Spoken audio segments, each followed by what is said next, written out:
Boa noite. Alegria receber todos vocês aqui essa noite. É muito bom poder celebrar Jesus, é muito bom poder cantar louvores que exaltam ao nosso Deus. E é um privilégio a gente poder fazer isso, a gente ter liberdade para fazer isso num domingo à noite. Eu espero que você tenha essa sensação de privilégio, porque de fato é o que nós temos aqui. É um imenso prazer poder celebrar Jesus com vocês. E eu espero que Deus possa falar ao seu coração essa noite, assim como Ele já começou a falar ao meu, desde o início desse culto. Obrigado, pessoal do louvor, obrigado por todos os voluntários aqui da rede, gente que chegou muito cedo hoje para montar tudo isso aqui, para que a gente pudesse chegar e ter um espaço confortável. E o nosso desejo é que nesses próximos minutos, Deus possa falar ao teu coração. Essa é a nova série aqui da rede, como nós começamos na semana passada, Implacável Amor.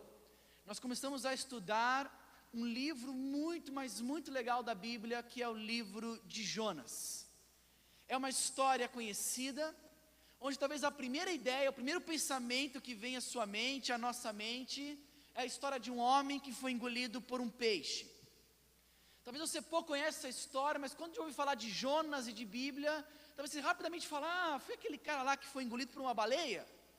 Embora a Bíblia nem fala que foi uma baleia, a Bíblia apenas se refere a um grande peixe. Sim, de fato, é essa história de um camarada que foi engolido por um grande peixe. E essa história ficou conhecida ao longo de toda a história por esses dois personagens talvez principais, Jonas e o grande peixe, que poderia ser talvez um grande monstro marinho, poderia ser até mesmo um dinossauro marinho gigantesco que engoliu Jonas. Alguns mais hollywoodianos vão pensar dessa forma, mas a Bíblia nos traz que foi um grande peixe. Agora, o que você precisa ter em mente, isso é muito importante, é que você talvez precisa descartar a ideia de que esse livro é basicamente uma história sobre um cara engolido por um peixe. Sim, eu sei que é difícil desassociar, até das nossas artes aqui, vai ter sempre Jonas e o grande peixe, mas você precisa entender que essa história é uma história muito mais ampla. E ao invés de apenas ser uma narrativa que vai nos contar uma história interessante, essa é uma história que revela o coração do nosso Deus e ao mesmo tempo ela revela o nosso próprio coração. É um livro precioso da Bíblia, porque à medida que a gente vai estudando esse livro juntos aqui, e aqui na rede a gente vai estudando sequencialmente, a cada semana a gente vai para o texto seguinte, esse é um livro que revela o Deus que nós adoramos aqui essa noite, e revela também muito sobre eu e sobre você. Embora o próprio Jonas escreveu esse livro, que leva o seu próprio nome, ele não é o personagem principal. Ele não é o personagem mais importante. Embora ele esteja nos 4 capítulos, é um livro pequeno, são apenas 4 capítulos, ele não é o personagem principal. Tampouco o peixe grande. Muito menos o povo de Nínive, ou os marinheiros, ou qualquer outro personagem que essa história aqui nos apresenta. O personagem central desse livro é o próprio Deus. Deus e seu implacável amor são o centro desse livro. Um grande pensador e pastor cristão, chamado Tullian, e eu não vou conseguir pronunciar aqui o sobrenome dele, que é um sobrenome bem complicado, vocês vão ver aqui na citação. Olha o que ele diz sobre a história de Jonas. A história de Jonas revela o fato de que, embora você e eu sejamos grandes pecadores, Deus é um grande Salvador. E conquanto nosso pecado vá longe, a sua graça vai longe ainda. Essa história mostra que Deus está no ramo de perseguir implacavelmente rebeldes como nós. E faz isso não para nos despojar raivosamente da nossa liberdade, mas para nos despojar afetuosamente da nossa escravidão, para que assim possamos nos tornar verdadeiramente livres. Essa é a proposta do livro de Jonas. Deus e seu implacável amor, indo atrás de pecadores, indo atrás de religiosos perdidos e de irreligiosos perdidos. É o Deus que vai atrás do Jonas, do profeta, que, como a gente viu na semana passada, se mostra um bom religioso perdido, e é um Deus que vai atrás de um povo distante, mau, cruel e perverso, que nós chamamos aqui na semana passada de irreligiosos perdidos, mas é o Deus que vai atrás de ambos os povos. A gente se propôs a responder na semana passada essas 3 perguntas: quem era Jonas? quem eram os ninivitas e por que Jonas fugiu. Se você não estava aqui, eu quero encorajar você a entrar lá na nossa página no Facebook. Você pode até curtir nossa página lá, Red Macaé, e você pode assistir a pregação da semana passada, e você vai saber as respostas para essas 3 perguntas, tá bom? E nós vimos então quem era Jonas, quem era o povo de Nínive e por que Jonas fugiu. E nós vimos que Jonas fugiu porque ele era um religioso perdido, e por 3 motivos: porque ele achava que os ninivitas não deveriam ser alvos do amor de Deus, porque ele não se via tão pecador quanto os ninivitas, e porque ele se via em uma situação onde a agenda pessoal dele estava em conflito com a agenda do próprio Deus. Então por isso ele foge. Então nós temos Deus mandando e Jonas não obedecendo, e ele se mostra alguém que está irredutível com a ideia de obedecer a Deus e a pregar a palavra para um povo distante e perverso. E hoje eu quero conversar com vocês sobre o restante do capítulo 1 e falar justamente sobre esse tema, desobediência. Quero falar hoje sobre a desobediência de Jonas e a resposta de Deus à desobediência de Jonas. Nós vamos ver hoje que à medida que Jonas insiste em fugir e desobedecer a Deus, o próprio Deus insiste em ir atrás de Jonas. Eu quero que você tenha em mente essa ideia. Deus manda Jonas sair de onde ele estava e ir pregar para um povo cruel, que são os ninivitas, inimigo do seu próprio povo. Ele não vai, e são esses motivos pelo qual ele não vai. Ele não queria estender a graça de Deus para aquele povo, ele não se achava tão pecador quanto aquele povo, e obviamente essa não fazia parte da sua agenda, porque ele não queria salvar aquele povo, porque eles apresentavam uma ameaça para o seu próprio povo, o povo de Israel. Mas você tem que entender algo interessante, isso é muito importante. Eu quero que você tenha em mente que Deus poderia ter levantado um outro profeta. O rumo do livro poderia ser outro. Aliás, talvez o título do livro poderia ser outro profeta. Que existiam alguns no tempo de Jonas que Deus também levantou. Deus poderia falar: Jonas, vá. Jonas se recusar a ir, e assim acaba o livro de Jonas, ponto final. E Deus levanta um outro profeta, um outro personagem para ir lá pregar, mas não. Por que o livro continua? Jonas diz não, Jonas foge, Jonas desobedece, mas o livro continua. E eu quero que você perceba hoje, junto comigo, que à medida que esse livro continua, vai mostrando esse implacável amor de Deus também por Jonas, também por profetas desobedientes, também por cristãos desobedientes, também por você, talvez um irreligioso perdido desobediente. Deus quer salvar os desobedientes. Desobediência, queridos, é muito mais do que Deus falar e a gente não fazer. Desobediência é uma declaração de independência de Deus. É dizer com palavras e com ações de que nós sabemos muito mais sobre nossas vidas do que o próprio Deus. É insistir que o nosso modo de fazer as coisas é bem melhor do que o modo de Deus. Isso é desobediência. E a gente vai ver hoje à noite, eu espero que você acompanhe comigo atentamente, de que à medida que a gente vai estudando sobre a desobediência de Jonas, talvez você vai se identificar com algumas dessas características. Eu não sei de você, mas eu me identifiquei com várias, infelizmente.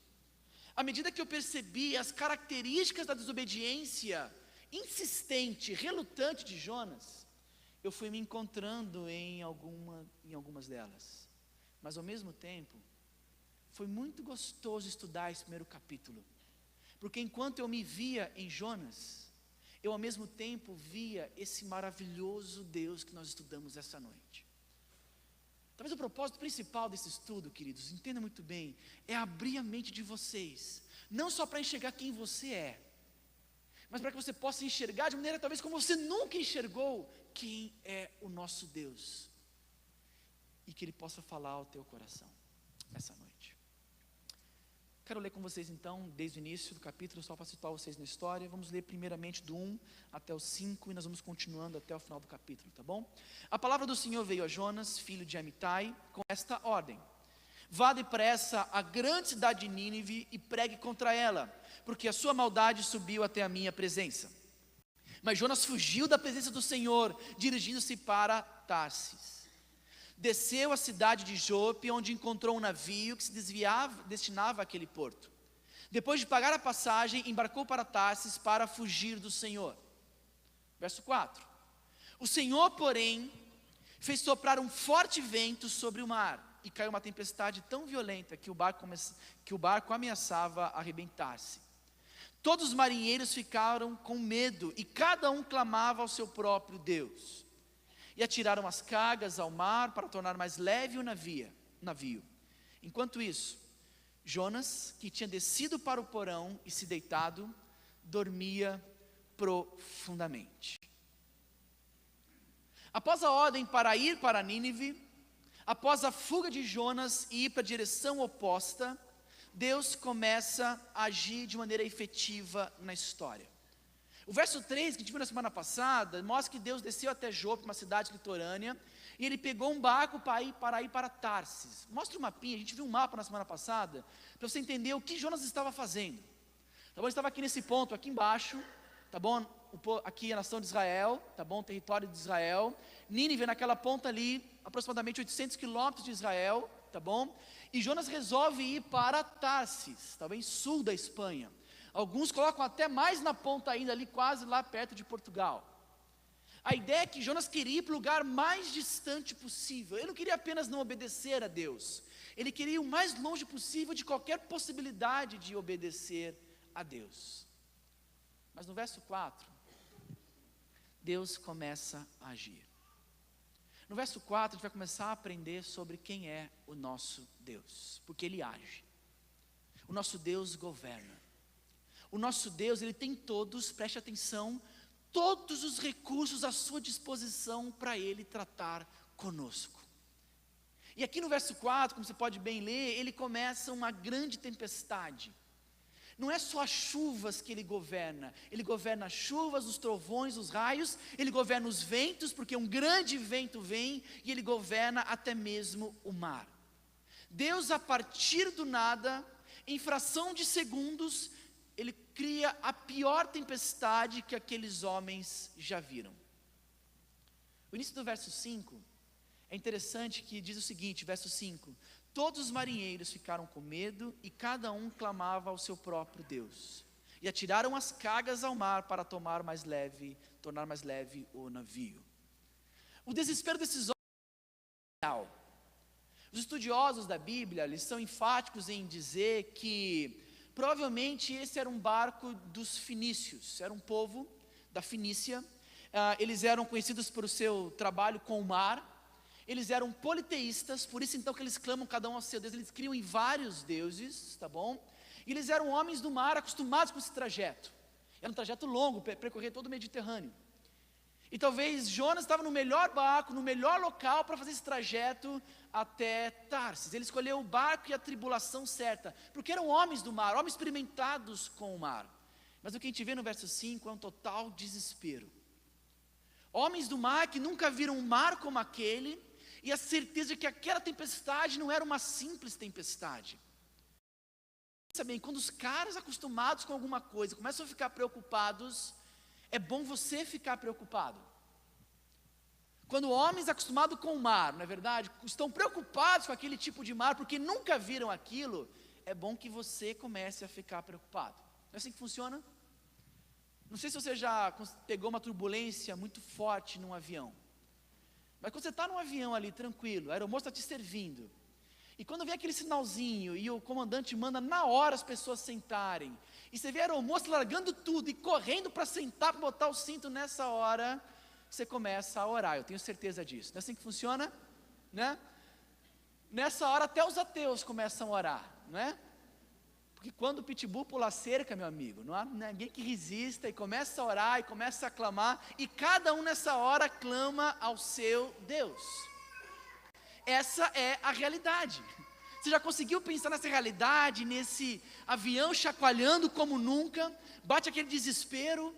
Já pensou na ideia do piloto avisar o pessoal, olha, está muito sinistro, eu nunca vi uma turbulência como essa. Vocês podem, por favor, olhar seus manuais, estão à frente de vocês, colocar na posição de impacto. Já viu isso? Que loucura? Insano. Porque a gente nunca pensa que a gente vai usar posição de impacto. Você nem estuda isso naquele panfleto do avião. Já pensou se o comandante fala, pessoal, nós vamos começar a liberar a carga. Vocês vão perder as malas de vocês, porque o negócio está sério. Você olha para a janelinha, você vê a tua malinha rosa assim, voando, e as outras malas indo embora, as meninas. Você não está preocupado com aquilo, você quer viver. E se ele manda você jogar seus itens pessoais, você começa a jogar itens pessoais fora, porque é isso que faz o desespero, a iminência, o risco de morte, ou a iminência da morte faz isso com as pessoas, elas ficam desesperadas. Você joga tudo fora, mochila, computador, sogra, o que estiver perto de você, você joga para fora. Não é assim? Essa é a realidade do verso 5, essa é a realidade do verso 5. Bate o desespero neles, a palavra é essa, estavam desesperados, por quê? Porque o nosso Deus estava agindo. O Deus soberano estava agindo e os marinheiros estavam perdidos e apavorados. A pergunta é, e Jonas? E Jonas? Onde que Jonas estava? E aqui a gente começa a ver a primeira característica da desobediência de Jonas aqui. Porque Jonas estava numa estranha e fria desobediência demonstrada no verso 5 por meio do seu sono. Uma desobediência fria de Jonas. O texto diz, enquanto lá o desespero lá fora, Jonas, que estava no porão, deitado, dormia profundamente. A frieza da desobediência. Pergunta, como alguém consegue dormir em condições como essa? Ou você está muito cansado, ou você está muito frio ao ponto de não se importar mais com nada. O sono de Jonas aqui é retratado numa espiral descendente da sua vida, porque ele desce até Jope, ele vai até o navio, ele desce até o porão, e que mostra que essa desobediência o cegou para tudo e para todos. E a melhor forma de demonstrar essa frieza, a melhor forma de demonstrar essa cegueira, é o seu descaso completo por aquela situação que ele mesmo causou.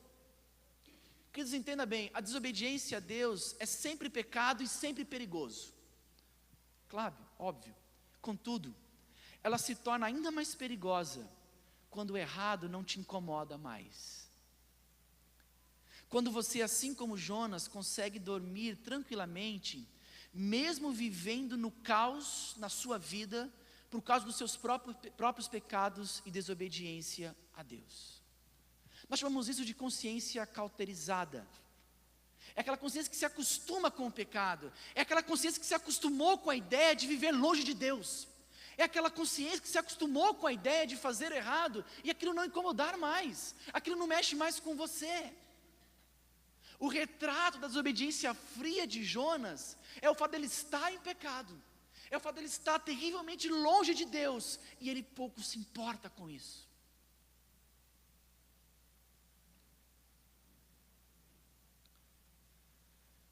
Quando nós desobedecemos a Deus, queridos, o correto é ficar mal, é ficar triste, é ficar incomodado. O correto é você ter uma santa urgência de querer consertar, se arrepender e mudar o mais rápido possível. Mas quando nós sentimos essa estranha melancolia, apatia e frieza para com o pecado, é um sinal de que nós estamos trilhando o caminho de Jonas. Deixa eu me perguntar. Existe algum pecado na sua vida que você se acostumou? Existe alguma prática que você sabe que não é a vontade de Deus, mas de alguma forma cometer isso não te incomoda mais? Será que existe algo na sua vida que você sabe que é errado? Você sabe que está numa direção oposta, como Jonas, mas isso não te incomoda, isso não mexe com você, isso de alguma forma não te tira o seu sono, pelo contrário. Você dorme tranquilamente, como se tudo estivesse muito bem, mas sabendo que não está tudo muito bem. Se acontece com você, talvez de maneira fria e calculista, é um sinal de que você está trilhando o caminho de Jonas. Talvez você, que está nos visitando essa noite, tenha vivido sem perceber a sua vida toda como Jonas. Porque talvez até agora você tenha vivido longe de Deus. E saiba, você foi criado com um propósito para andar com Deus. E se você na posição até mesmo de rebeldia está vivendo hoje longe de Deus, talvez você sem perceber, você tem vivido a sua vida toda como Jonas. Em desobediência, em rebeldia, longe do seu Criador. E até hoje isso nunca te incomodou. E eu espero que hoje, ou pelo menos a partir de hoje, Deus possa transformar o seu coração e que isso possa te incomodar. E que você não trilhe o caminho de Jonas, pelo contrário, que você se arrependa desse pecado gravíssimo que é viver longe do seu Criador. Volte-se para Jesus Cristo, confesse os teus pecados e seja transformado por Ele. Talvez muitos aqui tenham vivido como Jonas, completamente longe de Deus, e isso não estava te incomodando até agora. Essa é a primeira característica da desobediência de Jonas. É uma desobediência fria, insensível e distante do Senhor. A segunda característica dessa desobediência de Jonas, ela ganha outros contornos também a partir do verso 9. Mas vamos ler o verso 6 junto comigo, tá bom? O capitão dirigiu-se a ele, então preste atenção, esse é o cenário. O caos lá fora, Jonas dormindo, o capitão vai até lá. Dirigiu-se até ele, o acordou, e imagine alguém gritando, desesperado, diz: como que você pode ficar aí dormindo? Levante-se e clame ao seu Deus. Talvez ele tenha piedade de nós e não morramos. Então os marinheiros combinaram entre si: vamos tirar sortes para descobrir quem é o responsável por esta desgraça que se abateu sobre nós. Tiraram sortes, e a sorte caiu sobre Jonas. Por isso lhe perguntaram: diga-nos, quem é o responsável por essa calamidade? Qual é a sua profissão? De onde você vem? Qual é a sua terra? A que povo você pertence? E ele respondeu: eu sou hebreu, adorador do Senhor, o Deus dos céus, que fez o mar e a terra. O capitão, ao acordar Jonas, ele questiona e ordena que Jonas clame ao seu Deus. Tá bom? Então, estava todo mundo clamando, como eu disse para vocês, eram marinheiros politeístas. Então, olha, o bicho está pegando, é alguma coisa divina isso aqui. Começa a clamar, todos você conhece. Talvez um desses ouça e seja o responsável por isso, e ouça a nossa oração e nos salve. O desespero era grande aqui, tá bom? E deixa muito claro no verso 6, nós vamos morrer. Essa era a sensação deles, tá bom? Clame, e olha o que ele diz, por quê? Para que ele nos ouça e nós não morramos. A sensação era de morte. E o que Jonas faz? Nada. Jonas não faz nada. Ele não fala nada. Do 6 para o 7, ele não fala nada. Ele não se entrega. Ele não diz que o problema era ele. Ele simplesmente vê o desespero dos marinheiros e fica quieto. A gente não sabe quantos minutos se passaram do verso 6 para o verso 7. Porque a impressão que eu tenho é que acorda Jonas, ele meio atordoado ali de sono, ouve, tá bom? E os caras continuam clamando e não resolve o problema. E até então no verso 7 que eles vão lançar sorte. Quanto tempo se passa? Eu não sei. O que eu sei é que Jonas simplesmente não faz nada. E nesse início, na parte final, do 6 ao 9, vai revelar uma segunda característica da desobediência dele. A desobediência hipócrita de Jonas. Um hipócrita é alguém falso, é alguém não verdadeiro, é alguém que esconde dos outros a sua real identidade. E é o que Jonas faz aqui. E ele é hipócrita de duas maneiras e das piores maneiras possíveis. A primeira forma dele se mostrar hipócrita é por meio do seu silêncio. Ele fica quieto, ele não conta a verdade, ele não fala nada. Ele não fala nada. Simplesmente acorda, ora, a gente nem sabe se ele ora. Até eles perceberem que não deu certo as orações, vamos tirar sorte, vamos ver o que está acontecendo. Mas ele é hipócrita porque ele não fala nada, ele fica quieto. Ele falta com a verdade. O problema de Jonas é que além de Deus governar sobre as coisas criadas, céu, terra e mar, Ele governa sobre os homens e sobre todas as decisões dos homens. Então eles lançam sorte, como diz o verso 7. Eles tiram sorte para descobrir quem é o culpado por aquela situação. E a sorte cai sobre Jonas. Interessante isso. Tirar sorte, galera, no mundo antigo, queridos, era uma forma muito comum de tomar decisões naquele tempo. Diversos povos e culturas tomavam decisões importantes a partir do tirar sorte, porque eles criam que o Deus ou os deuses, isso acontecia até mesmo na própria nação de Israel, eles poderiam cumprir com a sua vontade por meio das decisões ali, dos dados, da moeda, do par ou ímpar, sabe lá como é que eles tiravam sorte naquele tempo. O ponto é que Deus usa isso para apontar o problema. E o problema era o próprio Deus, era o próprio Jonas, desculpa. A sorte recai sobre Jonas. Se é que pode chamar de sorte isso, mas Jonas é o sorteado ali. É que nem quando você vai jogar bola, a molecada sabe o que é? Junta ali 5, tem que escolher um para agarrar primeiro, não tem goleiro. E aí faz os números aqui, 1, 2, 3, 4, 5.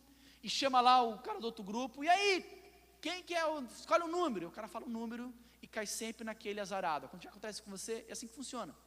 Fizeram isso, diga um número. E era o número de Jonas. Vou tentar de novo, agora vou tentar de outra forma. Diga um nome, e caiu o nome de Jonas. Para onde eles iam, era o nome de Jonas, sempre o sorteado. Mas além de Deus governar sobre a sorte, Ele governa também sobre as ações humanas. Porque Deus leva aqueles marinheiros a fazerem as perguntas certas para Jonas. Olha o verso 8. Eles perguntam: quem é o responsável?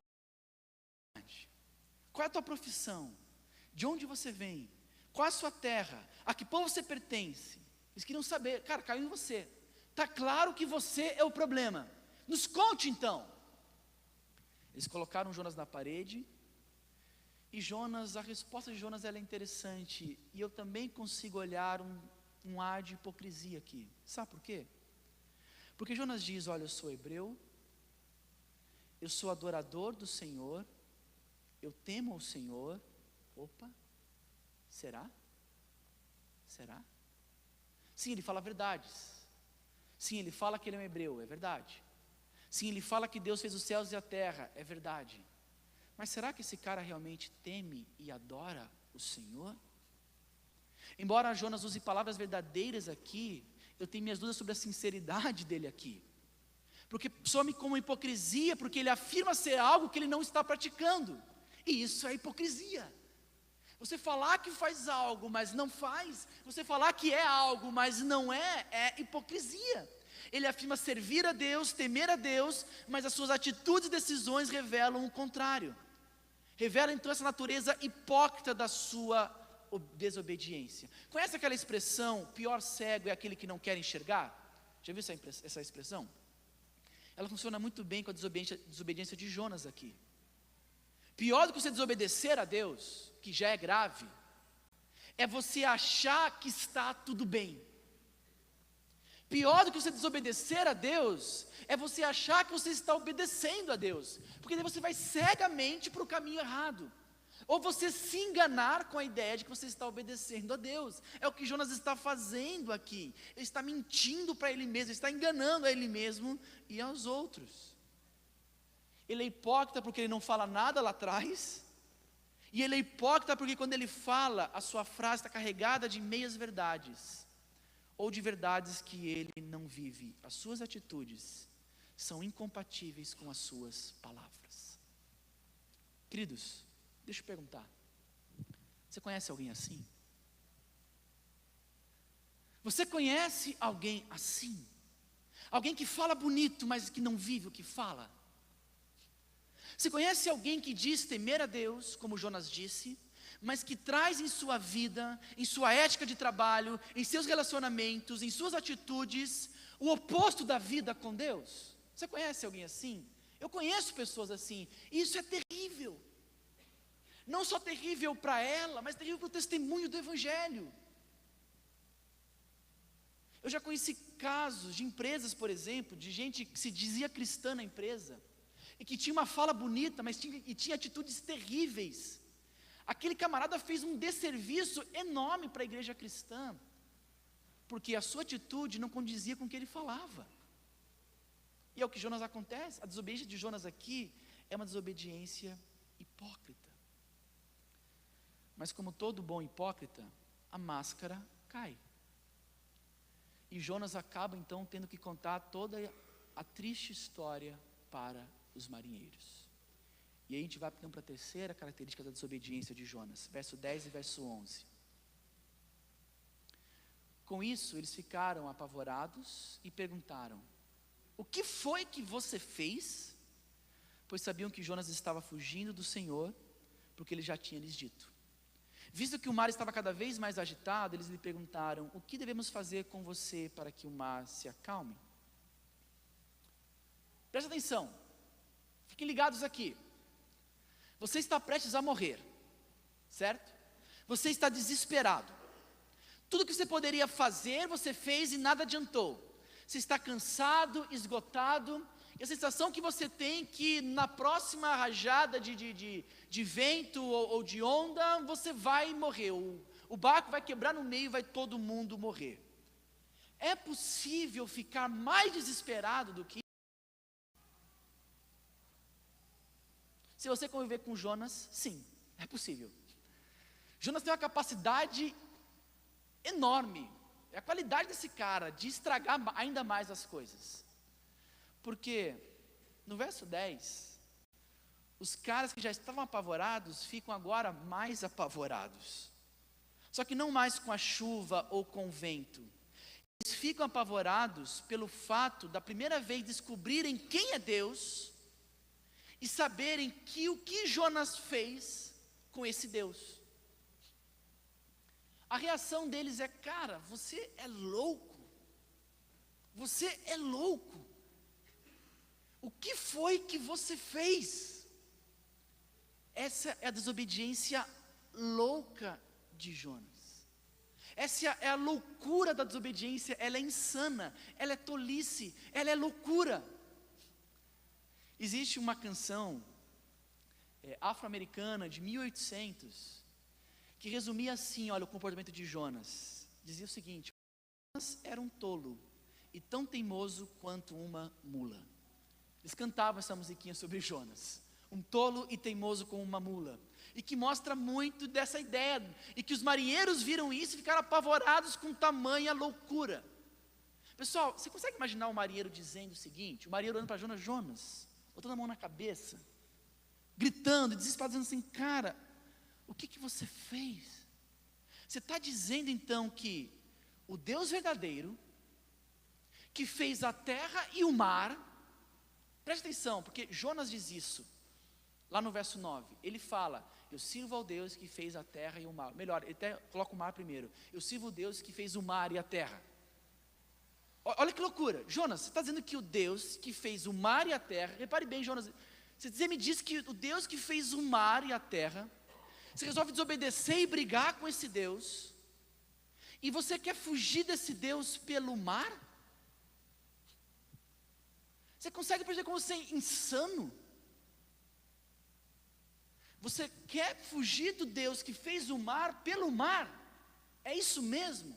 Você é louco, cara. Sim, ele é. Porque toda desobediência é um ato de loucura. Toda desobediência é um ato de insanidade para com Deus e para com você mesmo. Essa é a desobediência louca de Jonas. Querer fugir pelo mar do Deus que fez o mar. Querer fugir pela terra do Deus que fez a terra. Querer fugir do Deus que é onipresente, está em todos os lugares. É idiotice, é tolice, é loucura. Que fica claro nesse texto que todo mundo obedece a Deus, menos Jonas. Já reparou isso? Todo mundo no livro obedece a Deus, menos Jonas. O vento obedece, o mar obedece, a chuva obedece, os marinheiros obedecem. Todo mundo obedece, menos o profeta, menos o religioso perdido. E para fechar, a gente vai para a parte final da consequência da desobediência de Jonas. No verso 12, respondeu ele: pegue-me e jogue-me ao mar, e ele se acalmará, pois eu sei que é por minha causa que esta violência e tempestade caiu sobre vocês. Há muito debate, pessoal, sobre a atitude de Jonas aqui, a partir do verso 12. Ele reconhece que não tem como fugir de Deus, ele tentou esconder, tentou ser hipócrita, não deu certo. Ele reconhece que não tem como lutar com Deus, então ele se entrega. A pergunta é, e essa é uma boa pergunta: por que ele se entrega? Ele mesmo manda para que ele seja lançado ao mar. Aparentemente, parece uma atitude heróica para salvar os marinheiros. Será que é isso? Será que Jonas cai em si, tem consciência do seu pecado e entende que merece morrer porque desobedeceu a Deus? Pode ser, é possível. Ou será que ele simplesmente lutou com Deus, perdeu, mas ao invés de aceitar a derrota, ele prefere morrer do que ir aos ninivitas. Será que Jonas prefere morrer do que ter que obedecer a Deus? A gente não tem certeza das motivações de Jonas aqui, tá? O fato é que ele deixa muito claro que ele precisaria morrer para que tudo aquilo acabasse. Então os marinheiros jogam Jonas no mar, correto? Não. Olha o que diz o verso 13 e 14. Ao invés disso, os homens se esforçaram ao máximo para remar de volta à terra, mas não conseguiram, porque o mar ficava ainda mais violento. Então eles clamaram ao Senhor: Senhor, nós suplicamos, não nos deixe morrer por tirarmos a vida deste homem.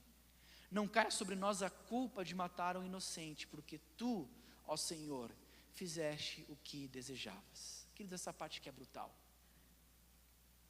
Os caras, os marinheiros, os irreligiosos perdidos, os caras que adoravam um monte de falsos deuses não existentes e que até então nem conheciam um Deus verdadeiro. É impressionante que esses caras demonstram mais misericórdia, demonstram mais humanidade por um desconhecido do que o próprio profeta de Deus. É insano, não, mas é a realidade aqui. Deus manda Jonas ir para um povo mau, que é o povo de Nínive. Jonas não quer, odeia aquele povo, não quer saber nem daquele, não quer nem saber daquele povo. O homem de Deus não tem misericórdia para com os perdidos. Mas aqui nós temos os perdidos tendo misericórdia com o homem de Deus. Tem alguma coisa muito errada quando alguém que não conhece a Deus, que não teme a Deus, age de maneira mais exemplar em alguma área da vida do que alguém que teme a Deus. Não é verdade? Tem uma coisa muito errada quando alguém que aparentemente não convive de fato com Deus, não foi salvo por Jesus, consegue ser mais ético, mais íntegro, mais justo do que aqueles que dizem professar uma fé cristã. Mas esse assunto eu vou deixar para discutir no PG, sobre esses assuntos. A gente conversa essa semana nos PGs. Vamos voltar aqui. Eles insistem em voltar. Eles tentam voltar para a terra firme, mas sem sucesso. Então eles fazem uma bela oração no verso 14. Eles dizem: Deus, nós vamos ter que matar esse cara aqui, mas por favor, a gente só está fazendo isso porque a gente entendeu que é o que o Senhor quer. Ele que pediu, o Senhor entendeu que é o Senhor que quer, por favor, não cobre da gente a morte desse camarada. Eles até chamam o Jonas de inocente. Inocentes são eles, né, por não entender toda a história, mas enfim. Mas eles pegam e jogam Jonas no mar.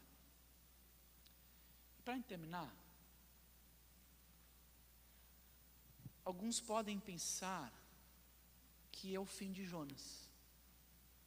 Ele foi para o mar está agitado e ele vai morrer. Mas assim que Jonas é lançado ao mar, o texto nos diz que instantaneamente o mar se acalma. Instantaneamente. A linguagem utilizada aqui, ela é muito interessante, porque assim que eles lançam Jonas sobre o mar para naquele mesmo momento.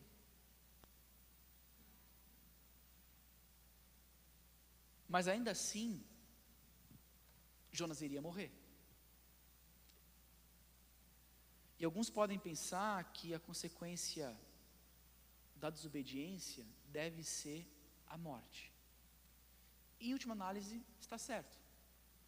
Desobedecer a Deus, viver longe de Deus, sim, vai sempre implicar e terminar em morte eterna.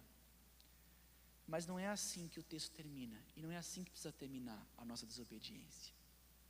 Jonas merecia morrer por sua rebeldia e por sua desobediência, mas Deus graciosamente decidiu, ao invés de punir Jonas, decidiu tratar e salvar Jonas. Você consegue ter essa leitura? Era para Jonas bater naquele mar e morrer afogado. Ainda que o mar se tornasse uma piscina, provavelmente Jonas talvez não saberia nadar, ele morreria afogado. Mas Deus graciosamente, ao invés de matar Jonas, Ele decide salvar Jonas. Sabe por quê?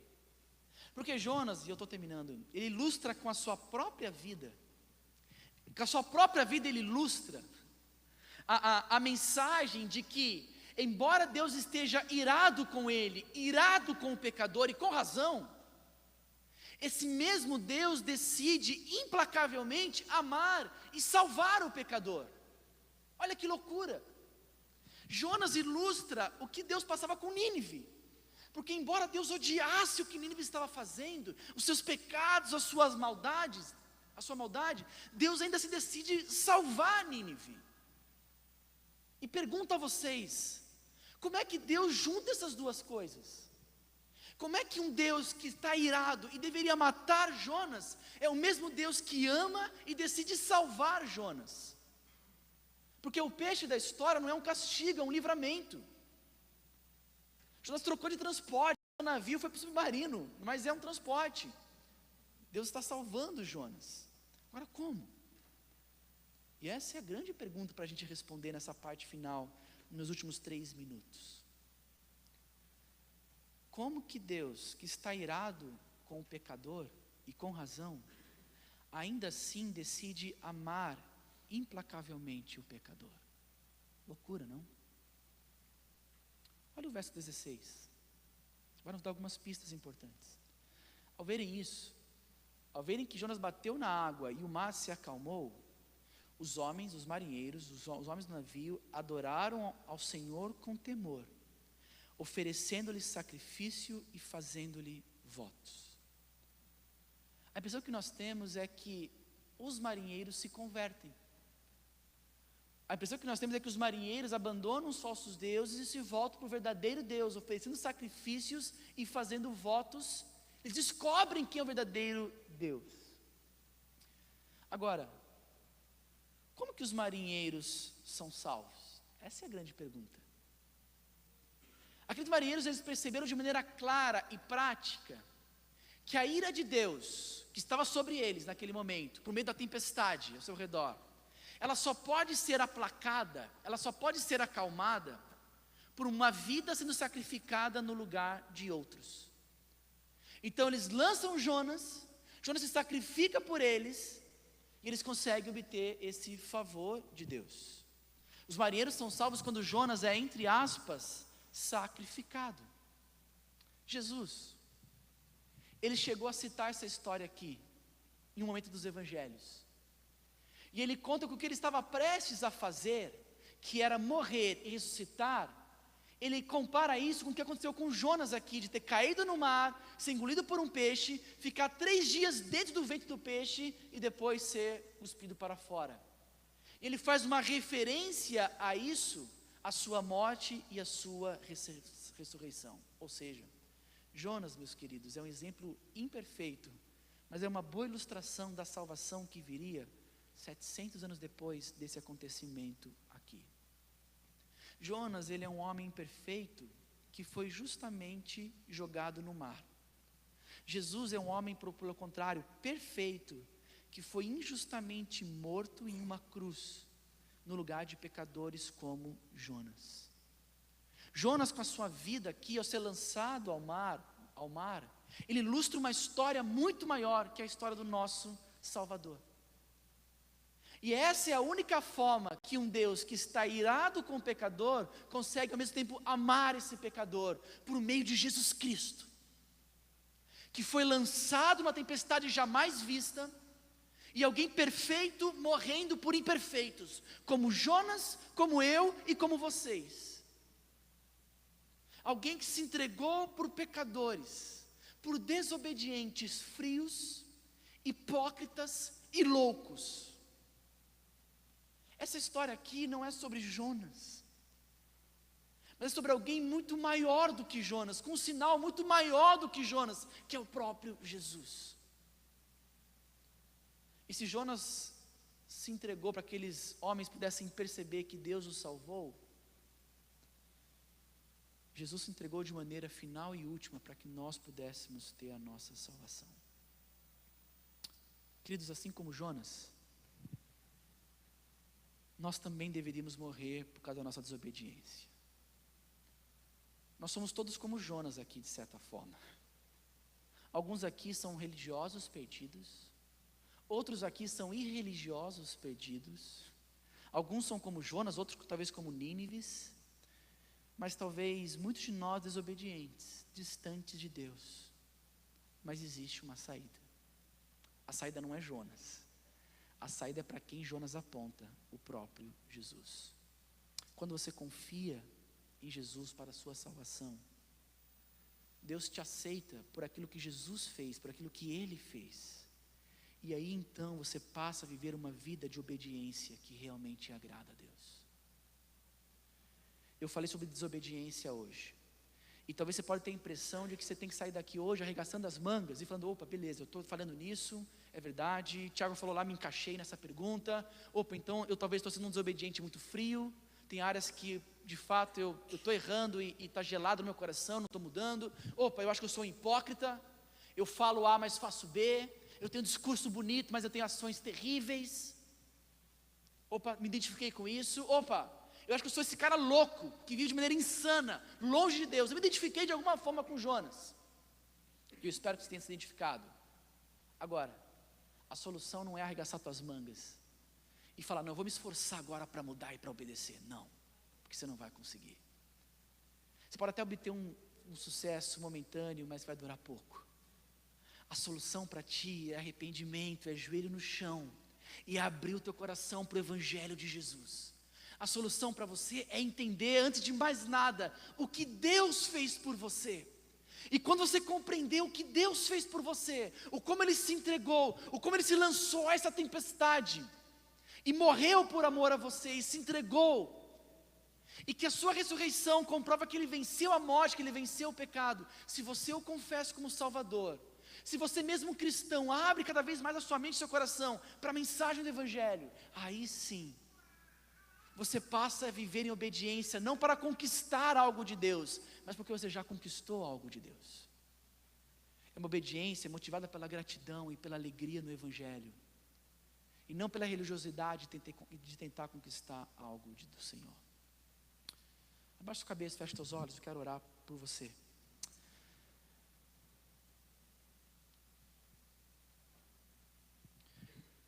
Senhor, nós precisamos demais de Ti, precisamos demais da Tua graça, do Teu amor. Ó Deus, é tão fácil e ao mesmo tempo tão difícil se enxergar aqui nessa história em Jonas. Deus, é tão complicado às vezes ter os nossos olhos abertos algumas vezes e perceber que nós somos como Jonas, de diversas formas.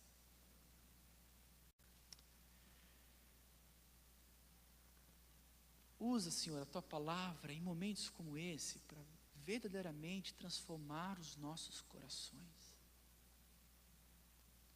Abre os nossos olhos, Deus, e nos faz enxergar a loucura que é viver uma vida, ou o que é ter áreas em nossas vidas, em que o Senhor não reina, em que o Senhor não é Deus, áreas em que o Senhor tem se deixado completamente de lado, de fora. Senhor, abre os nossos olhos, por favor, Senhor.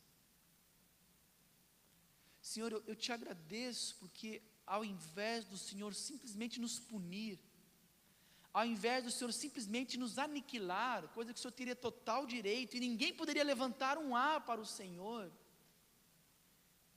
eu fico constrangido em saber que o Senhor nos amou, que o Senhor nos salvou, que o Senhor nos oferece oportunidades reais de mudança, não por esforço próprio, não por mérito próprio, mas pelo mérito e pelo esforço de Cristo. Senhor, em nome de Jesus, abre os olhos da nossa igreja, de todos nós aqui essa noite, para compreendermos verdadeiramente o Evangelho, que essa compreensão do Evangelho, essa compreensão de quem nós somos, pecadores distantes do Senhor, e de quem o Senhor é, um Deus que nos amou e que se entregou por nós por meio de Jesus Cristo, nos faz entender essa mensagem e que ela nos transforme verdadeiramente. E que os desobedientes frios daqui essa noite comecem a confessar os seus pecados. Que os hipócritas aqui presentes essa noite comecem a quebrar o seu orgulho, comecem a deixar de ser cego para os seus próprios pecados e comecem a mudar de postura e de atitude. Que os loucos essa noite que insistem em viver sem o Senhor sejam acordados da sua loucura, da sua insanidade e voltem correndo para os teus braços de amor, para os teus braços da graça, Senhor. Senhor, abre os nossos olhos, fala ao nosso coração. Independente do grau de distância que alguém esteja do Senhor essa noite, que bom saber, Deus, que o Senhor alcança. Que bom saber que teu implacável amor é capaz de alcançar o pior dos pecadores. Que bom saber, Deus, que teu implacável amor um dia me alcançou. E que o saber disso, que o saber que eu fui alcançado pelo Senhor, produza em mim, Senhor, uma vida para a tua honra, para a tua glória de transformação, para a glória de Jesus Cristo. Fala, Senhor, por favor, aos nossos